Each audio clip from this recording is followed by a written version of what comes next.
I've decided to complete my project on Andrea Yates because I believe her crime led to one of the first groundbreaking, controversial insanity plea cases that shaped public opinion of the defense. On July 20th, 2000, Andrea murdered her 5 children. At the time of their deaths, Mary was 5 months, Luke was a year, Paul was 3, John was 5, and Noah was 7.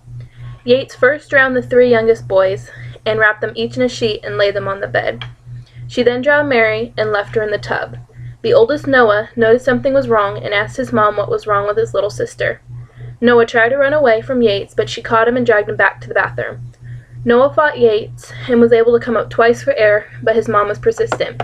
She then wrapped up Noah and put Mary in his arms. She called the police, stated that she needed help, would not tell them any more information, and then hung up and called her husband to tell him he needed to come home right away. There was not much an investigation for this case because Yates confessed immediately. The investigation was mainly to understand the order of events that happened that day. Yates had a long history of mental instability. Over a period of 2 years leading up to the murders, Yates tried to commit suicide 3 times and was hospitalized 4 separate times. She would self-mutilate, refuse to feed her children, hallucinate of the walls videotaping her, and characters on TV talking to her and the children. During her second visit to the hospital, psychiatrists had her taking Haldol that immediately increased her progress. Yates was doing a lot better and began to become the woman that she used to be. Her husband pressured her to have another child, so she went off the medication and became pregnant. However, when her father died, the state of her mental health took a huge dive.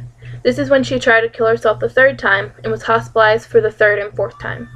Investigators learned that she only had been re-released from the hospital 2 days before she murdered her children. They also learned that Yates' husband was trying to give his wife some freedom and would leave the children with her for an hour in the morning and an hour at night. In the mornings, Rusty would leave for work and Yates would be alone with the children for an hour before her mother-in-law would arrive to help. Yates' psychologist had warned the couple that Andrea was not ready for this step of independence. This was the time period Yates utilized to enact her plans. The family had a dog that was free roaming and was never locked up. When the police arrived, they found the dog locked in its kennel, assuming that Yates did not want the dog to try and interfere. Investigators also learned of Yates' devotion to an extremist preacher that made sermons about bad mothers creating bad children that would all go to hell. In her confession, Andrea admitted that she had the urge to kill her children many times over the prior 2 years, but could never bring herself to do it. Yates was arrested on the same day, July 20th, in her suburban home in Houston, Texas. Yates was not injured, did not put up a fight, admitted to her wrongdoings, and even showed the officers the room where her children lay wrapped up together. While in jail, Yates was put on medication to enable her to talk about the visions and voices she claimed to guide her actions. She was in a jail cell, naked and on suicide watch when she finally admitted that Satan was inside her and the only way to get rid of him was to execute her for her crime. In her talks with the prison psychiatrist, Andrea tried to explain that it was the 7th deadly sin. My children weren't righteous. They stumbled because I was evil. The way I was raising them, they could never be saved. They were doomed to perish in the fires of hell. However, in her confession, Andrea said, I killed my kids, not I saved my kids. She made many conflicting statements similar to this. In the state of Texas, a defendant must prove that he or she could not discern right from wrong at the time of the crime. Based on Yates' statements and the testimony of the psychologist, the jury ruled that she was guilty in March 2002. Prosecution turned to the death penalty, but the jury dismissed the option. Instead, Yates was sentenced to life in prison. In January 2005, the Texas Court of Appeals reversed the convictions because the key testimony from the psychiatrist admitted to lying under the oath during the trial.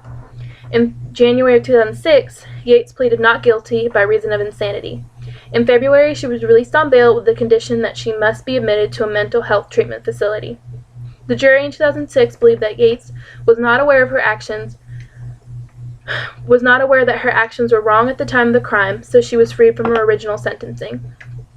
On July 26, 2006, Yates was found not guilty by reason of insanity. She was then committed to a state hospital in northern Texas. In January 2007, she was moved to a lower security mental state hospital, where she still resides. The main ideas that are remembered from this case include high-profile witness lying on the stand, administration of hospitals, and psychologists not making decisions to benefit the health of their patients, the controversy of retrials with new jury members, and one of the first big insanity plea cases for the state of Texas. This case brought awareness of the insanity defense to the public.